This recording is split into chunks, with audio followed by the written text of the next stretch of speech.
সম্পর্ক আছে, যে সম্পর্কটা আমাদের সবসময় মনে করায় যে ভক্ত আর ভগবানের মধ্যে দেওয়ালটা সেটা একমাত্র ভক্তি দ্বারাই ভাঙা সম্ভব। তাই একজন ভক্তের কাছে ভগবান ঠিক কীরকমভাবে আসেন বা কী রূপে আসেন এবং ভক্তকে রক্ষা করেন, সেটা নিয়ে আমাদের গল্পটি একটি সাধারণ মেয়ের গল্প, যে ছোটো থেকে প্রচণ্ড স্পিরিচুয়াল। একটু বন্ধ করা না কাইন্ডলি। হ্যাঁ, তো যাই হোক, এখানে একজন ভক্তের জীবনে ভগবান ঠিক কী রূপে আসছেন এবং ভক্তের কীভাবে রক্ষা করছে, এখানেই আমাদের গল্প। তো এখানে আমাদের তিনটে রূপ দেখানো হয়েছে। আমি যেখানে শ্রীকৃষ্ণ এবং রাখাদার এবং মহাপ্রভুর তিনটে চরিত্রে অভিনয় করেছি। আর এই যে আছে আমার ভক্তের চরিত্র যিনি করেছেন, এখানে আরও অনেকগুলো ক্যারেক্টার আছে। তো এখানে আমরা দেখাতে চেয়েছি কি যে একটা সাধারণ মেয়ের জীবনে ভগবানের ঠিক কতটা অস্তিত্ব আছে। আমরা সবসময় মনে করি যে পুজো করলেই বোধহয় ভগবানকে পাওয়া যায়, কিন্তু ভগবানকে পেতে হলে বোধহয় অনেক স্ট্রাগল করতে, অনেক কষ্ট করতে হয় এবং অনেক ভক্তির জোরে হয়তো ভগবানকে পাওয়া যায়। ভগবানকে তো এমনি এমনি পাওয়া যায় না।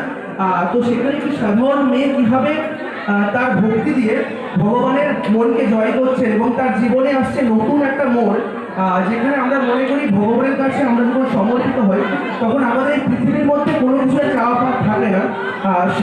সেই গল্প বলতে আসছে বেগম বাজার, আমারই ডিরেকশন, এবং আমি ওখানে অভিনয় করেছি। এই গল্পটা আপনাদের প্রত্যেকের ভালো লাগছে, কারণ এই গল্পটা হচ্ছে সমর্পণের গল্প, আত্মত্যাগের গল্প। আর এই গল্পের মাধ্যমে আপনারা বুঝতে পারবেন যে আপনারা যারা ভগবানকে ভক্তি করেন তারা এটা বুঝতে পারবেন যে ভক্ত আর ভগবানের সম্পর্কটা কতটা মিষ্টি হয়। তো সেক্ষেত্রে এক সাধারণ মেয়ে কীভাবে ভগবানের প্রতি সমর্পিত হচ্ছে এবং তার জীবন কীভাবে পাল্টাচ্ছে, সেটা নিয়ে এই গল্প। তো খুব তাড়াতাড়ি আমাদের এই গল্প আসতে চলেছে, তো সেই কারণে আপনারা অপেক্ষা করুন। আর আমাদের গল্পের নাম যেহেতু দেখুন পালতে, প্রত্যেককে বলবো যে আমরা সবাই মিলে যেন একবার বলতে পারি জয় জগন্নাথ, জয় জগন্নাথ। সবাই মিলে বলবেন প্লিজ, জয় জগন্নাথ, জয় জগন্নাথ, জয় Jagannath. Thank you so much. আমি দীপশিকে দিচ্ছি একটু কিছু বলার জন্য। আচ্ছা, সব কথা তো রিতম বলেই দিল যে আমাদের পেখম পালক খুব শিগগিরই আপনাদের মাঝে পৌঁছচ্ছে। অগাস্টের মধ্যেই আমাদের তার রিলিজ হবে। আশা করছি আমাদের বেস্টটুকু দেওয়ার আমরা চেষ্টা করেছি এবং ঈশ্বরের কৃপা ছাড়া আমাদের প্রচুর বাধা এসেছে। একটা ভক্তের জীবনে প্রচুর বাধা আসে এবং ঈশ্বর তাকে পথ দেখিয়ে দেখিয়ে নিয়ে যায়, এবং যেটা ও বললো যে তখন আর কিছু চাওয়া পাওয়ার থাকে না, সব কিছুর ঊর্ধ্বে। তো চলুন একটুখানি গানটা আমি এখনো অব্দি রিলিজের আগে কোথাও শোনাইনি, এখন যখন সেই রকম সৌভাগ্য এলো এবং জগন্নাথের দ্বারে পৌঁছে গেছি, তো তখন তো একটু গাইতেই হয়।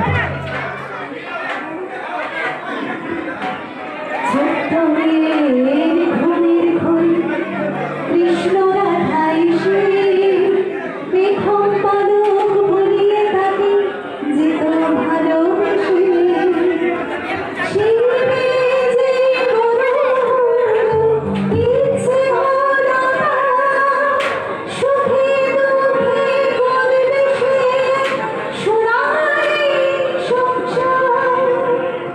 সঙ্গে আছে গোপাল নাথ, তার খুবই করবে এমন সাধকার। জয় গোপাল, জয় গোপাল, জয় গোপাল গোবিন্দ, জয় গোপাল, জয় গোপাল, জয় গোপাল গোবিন্দ, জয় গোপাল, জয় গোপাল, জয় গোপাল গোবিন্দ, জয় গোপাল, জয় গোপাল, জয় গোপাল গোবিন্দ।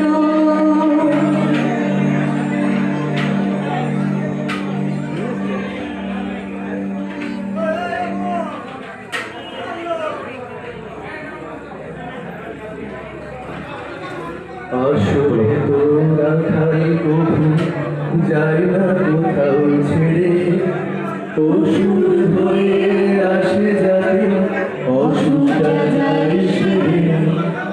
আড়াল থেকে লক্ষ্য রাখে ভক্ত জনে,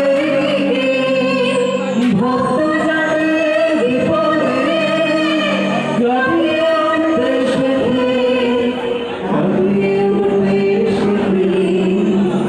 সঙ্গে আছে গোপাল, তার প্রতি করবে এমন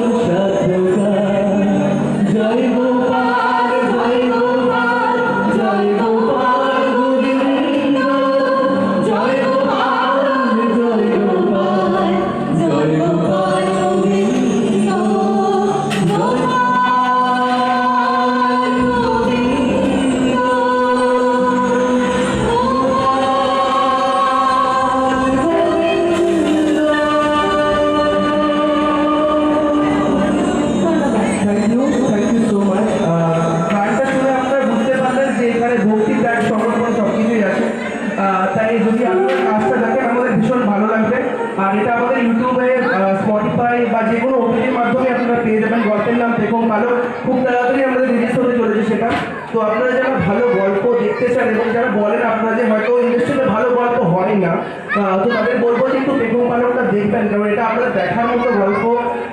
এটা আপনাদের প্রত্যেকের জীবনের গল্প, প্রত্যেকটি মেয়ের গল্প, প্রত্যেকটি বাড়ির গল্প। তাই অবশ্যই আপনারা দেখবেন আর আপনাদের অবশ্যই ভালো লাগবে, কারণ এই গল্পটা আপনারা রিলেট করতে পারবেন আপনাদের জীবনের সাথে। কারণ আপনাদের প্রত্যেকের বাড়িতে এখানে অনেক সাধারণ মেয়ে থাকে, অনেক অনেক সাধারণ মেয়েরা বসবাস করেন। তো আমার মনে হয় প্রত্যেকটা মানে মেয়ের জীবনেই এরকম কিছু বাধা আসে। তো যারা আমরা স্পিরিচুয়ালভাবে জীবনযাপন করি তারা ভগবানের কাছে সমর্পণ করে বলি, ভগবান তুমি রক্ষা করো। কিন্তু যারা আজকে স্পিরিচুয়াল নই তারাও কিন্তু প্রচুর বাধার সম্মুখীন হয় এবং সেগুলো কাটিয়ে তারা এইভাবেই জীবন নির্ধারণ করে। তাই এখানে যতগুলো মানুষ আছেন বা যারা আছেন মানে বেসিক্যালি মেয়েরা বা মহিলারা এটা সম্পর্কে আপনারা বুঝতে পারবেন, সবাই বুঝতে পারবেন। তো আমি বলবো যে আপনারা দেখুন, ভালো দেখবেন আর আপনারা জানাবেন যে আপনাদের কেমন লাগলো। আপনাদের ফিডব্যাক আমাদের ভীষণ প্রয়োজন। আর আমরা যারা প্রত্যেকটি শিল্পী তাদের জীবনে দর্শকদের ভালোবাসা ভীষণ রকম প্রয়োজন, কারণ আমরা মনে করি যে ভগবানের পরে আপনাদের স্থান। তাই আপনারা যতদিন আমাদের ভালোবাসবেন আমরা ততদিন থাকবো। আর যখন আপনারা মনে করবেন এবার ছুঁড়ে ফেলে দিতে হবে, তো আপনারা ফেলে দিতেই পারেন, কিন্তু আমরা বলবো যে কাজটা দেখুন, কাজটা আপনাদের ভালো লাগবে। তো এইটুকুই বলবো। আর সবাইকে লাস্ট আমি একবার বলতে, একবার কি বলবেন, জয় জগন্নাথ।